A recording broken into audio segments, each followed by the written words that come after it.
एक ऐसा देश था जिसे कभी कमजोर समझा गया। लोग इसकी तकनीकी क्षमताओं पर संदेह करते थे और इसे दूसरों पर निर्भर मानते थे। लेकिन आज वही देश भारत दुनिया की सबसे खतरनाक और शक्तिशाली तकनीकों में से एक परमाणु शक्ति में अपनी पहचान बना चुका है। लेकिन एक बड़ा सवाल उठता है, क्या भारत सच में परमाणु सुपर पावर बन चुका है या फिर वो अभी भी दुनिया के बड़े देशों से पीछे है? भारत की परमाणु यात्रा एक दृष्टिवान वैज्ञानिक से शुरू होती है, होमी जहांगीर भाभा। जब भारत आजाद हुआ तब हमारे पास संसाधनों की कमी थी और तकनीकें सीमित थी, लेकिन एक सपना था, आत्मनिर्भर भारत। डॉक्टर भाभा का मानना था कि यदि भारत को भविष्य में मजबूत बनना है तो उसे परमाणु तकनीक में आगे बढ़ना होगा। इसी दृष्टिकोण के साथ 1948 में परमाणु ऊर्जा आयोग की स्थापना की गई और यहीं से भारत की परमाणु यात्रा की शुरुआत हुई। उस समय दुनिया के बड़े देश अमेरिका और सोवियत संघ परमाणु शक्ति बन चुके थे, लेकिन भारत ने शून्य से शुरुआत की। ये उस दिन की कहानी है जिसने भारत को दुनिया के सामने एक नई पहचान दी। 18 मई 1974 जब राजस्थान के पोखरण में भारत ने गुप्त रूप से अपना पहला परमाणु परीक्षण किया, स्माइलिंग बुद्धा। इस परीक्षण का कोड नाम स्माइलिंग बुद्धा था।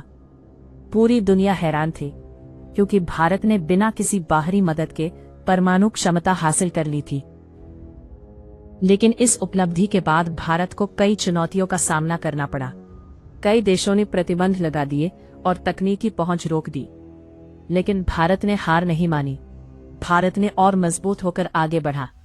साल 1998 में भारत ने पोखरण 2 के तहत एक के बाद एक 5 परमाणु परीक्षण किए। ये ऑपरेशन इतना गुप्त था कि दुनिया की खुफिया एजेंसियों को भी इसकी भनक नहीं लगी। इस मिशन के पीछे थे एपीजे अब्दुल कलाम, जिन्हें मिसाइल मैन ऑफ इंडिया के नाम से जाना जाता है। जब भारत ने इन परीक्षणों की घोषणा की, पूरी दुनिया हिल गई। भारत आधिकारिक रूप से एक परमाणु शक्ति बन चुका था, लेकिन इसके बाद भी अंतर्राष्ट्रीय दबाव और चुनौतियां बढ़ती गई। फिर भी भारत अपने फैसले पर अडिग रहा।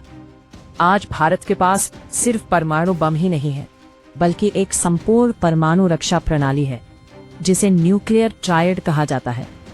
इसका मतलब है कि भारत परमाणु हमले 3 तरीकों से कर सकता है: भू आधारित मिसाइलें, वायु आधारित वितरण और समुद्री प्रणाली द्वारा। यह क्षमता दुनिया के बहुत कम देशों के पास है। भारत की सुरक्षा अब काफी मजबूत है और इसे पराजित करना बेहद मुश्किल हो गया है। लेकिन परमाणु शक्ति केवल हथियारों तक सीमित नहीं है। भारत में कई परमाणु ऊर्जा संयंत्र हैं जो बिजली उत्पन्न करते हैं। यह एक स्वच्छ ऊर्जा स्रोत है जिससे प्रदूषण कम होता है। भारत का लक्ष्य है कि आने वाले समय में परमाणु ऊर्जा उत्पादन को बढ़ाया जाए ताकि देश ऊर्जा के मामले में आत्मनिर्भर बन सके। हालांकि हर ताकत के साथ खतरे भी आते हैं। परमाणु शक्ति बहुत शक्तिशाली है, लेकिन उतनी ही खतरनाक भी हो सकती है। रेडिएशन रिसाव, परमाणु दुर्घटनाएं, ये बड़े जोखिम हैं। दुनिया में पहले भी ऐसे हादसे हो चुके हैं जिनसे भारी नुकसान हुआ। इसके अलावा अंतर्राष्ट्रीय दबाव भी हमेशा बना रहता है। इसलिए भारत को हमेशा शक्ति और जिम्मेदारी के बीच संतुलन बनाए रखना पड़ता है।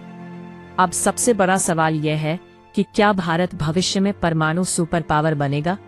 इसका उत्तर सरल नहीं है, लेकिन दिशा स्पष्ट है। भारत तेजी से अपनी तकनीक को अपग्रेड कर रहा है, नई मिसाइलें विकसित कर रहा है और परमाणु ऊर्जा क्षमता बढ़ा रहा है। साथ ही भारत एक जिम्मेदार परमाणु नीति का पालन करता है जो इसे बाकी देशों से अलग बनाती है।